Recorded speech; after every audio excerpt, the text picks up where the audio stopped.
ಜ್ವಾಲಾಮುಖಿ ಸ್ವಾಗತ ಸುಸ್ವಾಗತ ಎಲ್ಲ ಸೌಜನ್ಯ ಹೋರಾಟಗಾರರಿಗೂ ಸತ್ಯದ ಪರ ಇರತಕ್ಕಂಥ ಎಲ್ಲ ಹೋರಾಟಗಾರರಿಗೂ ಹಾರ್ದಿಕವಾದ ಸ್ವಾಗತ. ನೋಡಿ ಸ್ನೇಹಿತರೆ, ಚಿತ್ರದುರ್ಗದ ರಾಮ ನಾಗರಾಜ್ ಮೇಡಮ್ ಅವರು ಮೊದಲು ಬಾರಿಗೆ ಯೂಟ್ಯೂಬ್ ವಾಹಿನಿ ಜ್ವಾಲಾಮುಖಿಯಲ್ಲಿ ಸಂದರ್ಶನ ಕೊಟ್ಟಿದ್ದಾರೆ. ದಯವಿಟ್ಟು ಒಮ್ಮೆ ನೋಡಿ, ನಿಮಗೆಲ್ಲ ಗೊತ್ತಾಗುತ್ತೆ.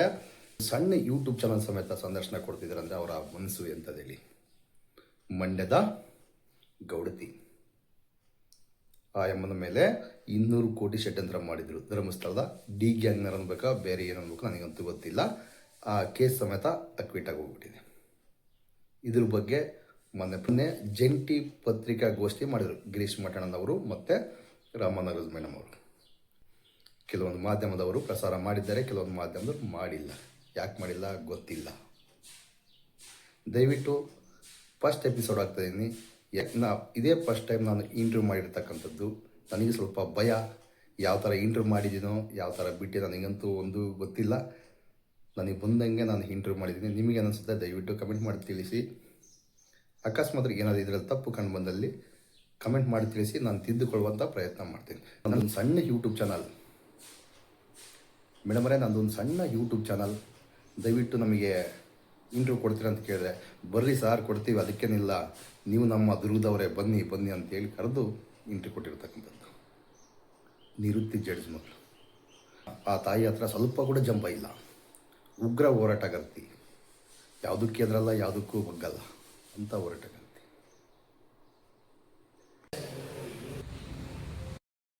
ನಮಸ್ಕಾರ.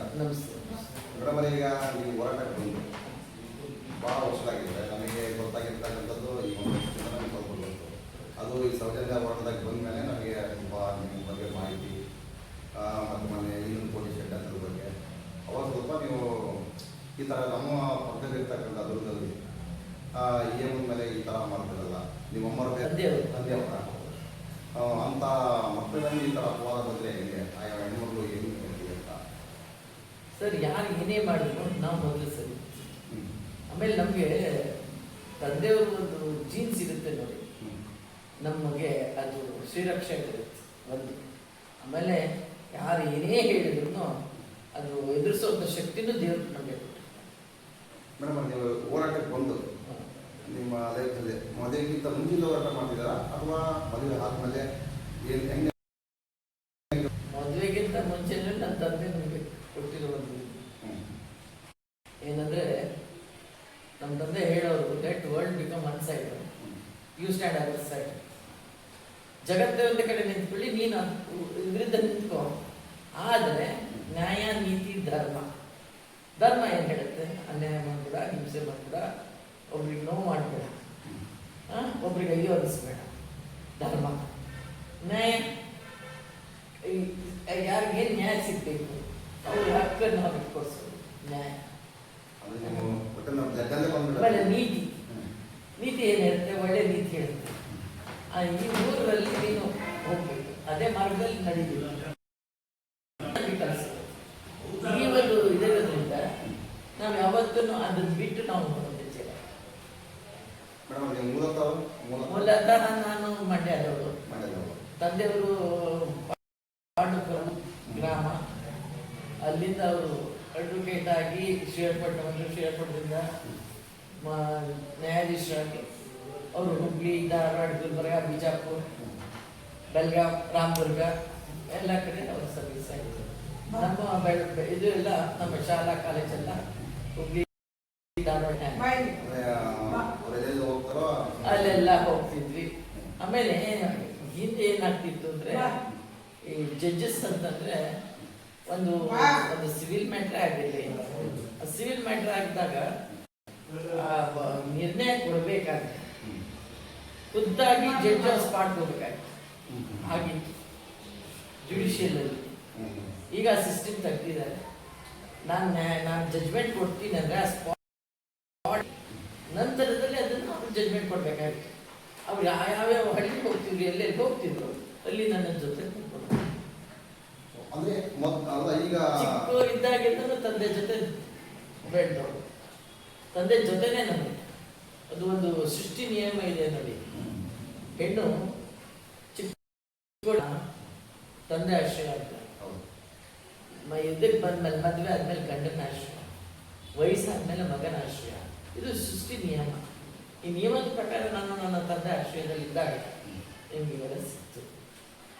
ಈ ನಾಲೆಡ್ಜು, ಈ ಧೈರ್ಯ, ಆಮೇಲೆ ನನ್ನ ತಂದೆಗೆ ಕನ್ನಡ ಇಂಗ್ಲೀಷ್ ಬಿಟ್ಟರೆ ಬೇರೆ ಭಾಷೆ ಗೊತ್ತಿರಲಿಲ್ಲ. ಬೀದರು, ಗುಲ್ಬರ್ಗ ಆ ಕಡೆ ಎಲ್ಲ ಉರ್ದು, ಹಿಂದಿ ಭಾಳ ಇನ್ಫ್ಲುಯೆನ್ಸ್. ಆಮೇಲೆ ಅಲ್ಲಿ ಬರದೇ ಇಲ್ಲ ಮಾತಾಡೋಕ್ಕೆ. ಅವಾಗ ನಾನು ಒಂದು ಟ್ರಾನ್ಸ್ಲೇಟ್ ಮಾಡಿ ನಮ್ಮ ತಂದೆಯವ್ರಿಗೆ ಹೇಳ್ಬೇಕು. ಕನ್ನಡ ಬರೆದವ್ರಿಗೆ ಉರ್ದು ಹೇಳ್ಬೇಕು, ಉರ್ದು ಹೇಳ್ಬೇಕು. ಹೀಗೆ ಎಲ್ಲದರಲ್ಲೂ ತಂದೆ ಜೊತೆ ಇಲ್ಲ.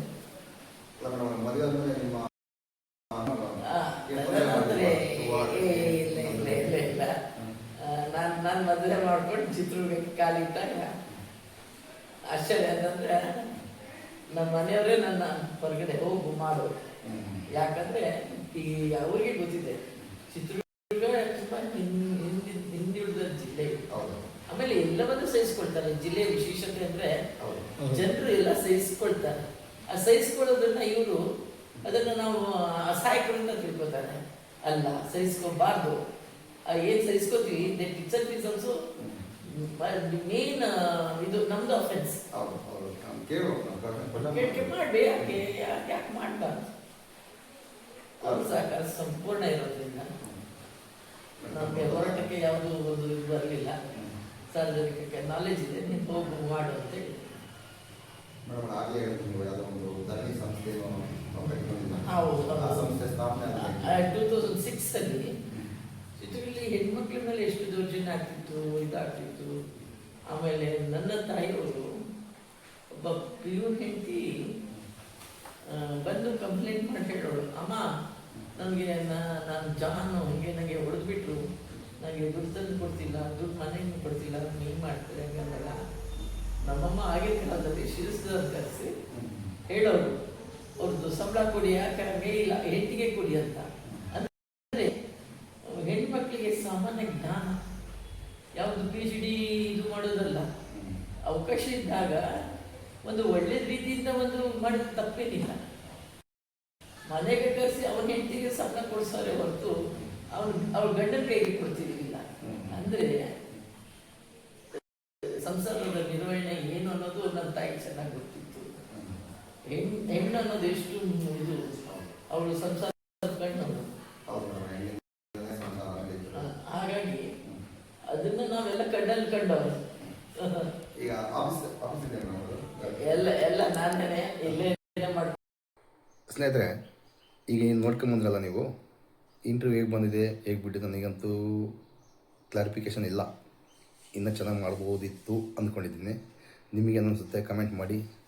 ಸುಮಾರು ವೀಡಿಯೋಗಳು ಬರ್ತವೆ. ಆಮೇಲೆ ಪಾರ್ಟ್ 1, ಪಾರ್ಟ್ 2, ಪಾರ್ಟ್ 3 ಆಗ್ಬೋದು. ಇವತ್ತು ಪಾರ್ಟ್ 1 ಹಾಕಿನಿ, ನೆಕ್ಸ್ಟ್ ಪಾರ್ಟ್ 2, ಪಾರ್ಟ್ 3 ಆಗ್ತೀನಿ. ದಯವಿಟ್ಟು ನಿಮ್ಮ ಸಹಕಾರ, ನಿಮ್ಮ ಸಪೋರ್ಟ್ ನಮಗೆ ಬೇಕೇ ಬೇಕು. ನಾನೊಬ್ಬ ಸಾಧಾರಣ ಡ್ರೈವರ್, ನಮಗೆ ಗೊತ್ತಿರ್ತಕ್ಕಂಥದ್ದು ನಾನು ಮಾತಾಡಿದ್ದೀನಿ. ಅವಮ್ಮ ಯಾವ ಥರ ಹೋರಾಟ ಮಾಡಿದಾಳೆ ಅದ್ರ ಬಗ್ಗೆ ಕೂಡ, ಹೋರಾಟ ಮಾಡಿದರು, ಹೆಂಗೆ ನಿಂತ್ಕೊಂಡ್ರು ಅದ್ರ ಬಗ್ಗೆ ಹೇಳಿರ್ತಕ್ಕಂಥದ್ದು ಮುಂದಿನ ವಿಡಿಯೋದಲ್ಲಿ ಖಂಡಿತವಾಗಿ ನಿಮಗೆ ತಿಳಿಸುವಂಥ ಪ್ರಯತ್ನ ಮಾಡ್ತೀನಿ. ನಮಸ್ಕಾರ. ಮುಂದಿನ ವಿಡಿಯೋದಲ್ಲಿ ಸಿಗುವ. Justice for Sowjanya, justice for Sowjanya. ಜೈ ಕರ್ನಾಟಕ ಮಾತೆ, ಜೈ ಶ್ರೀರಾಮ್.